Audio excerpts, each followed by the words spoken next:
Ils n'en croient toujours pas leurs yeux. Leur église, en plein centre de Minya, à 250 km au sud du Caire, a été mise à feu. C'était à la mi-août, juste après la sanglante répression des frères musulmans par l'armée. Les Coptes accusent les islamistes fanatiques et les pillards. Mais ce qui les attriste encore plus, c'est, disent-ils, le silence des chrétiens d'Occident. Les gouvernements européens seraient restés indifférents à leur sort face aux islamistes. Votre politique continue de soutenir le terrorisme. Cela va se retourner contre vos peuples.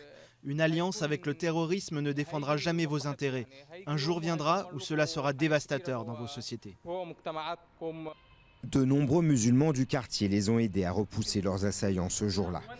Ces jésuites, autres communautés chrétiennes de Minya, ont aussi été attaqués en plein jour. Ici, les pillards ont volé tout ce qu'ils pouvaient. Ils ont détruit les sièges pour handicapés, les livres, les bus scolaires. Les pères ont appelé la police au secours, en vain.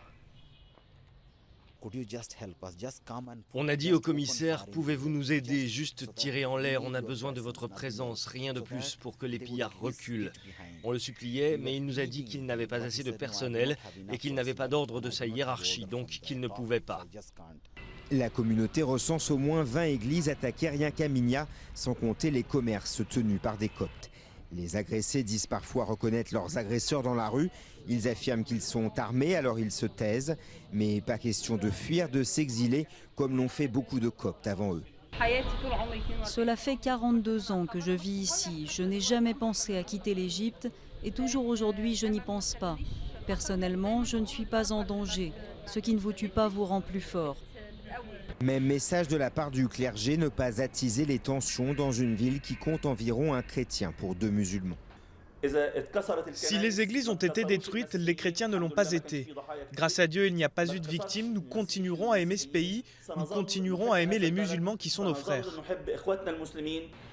Malmenés depuis des décennies, les chrétiens d'Égypte, jusqu'à 10% de la population totale, ont ouvertement soutenu l'armée lorsqu'elle a pris le pouvoir. Ils attendent du nouveau régime qu'il leur garantisse davantage de droits.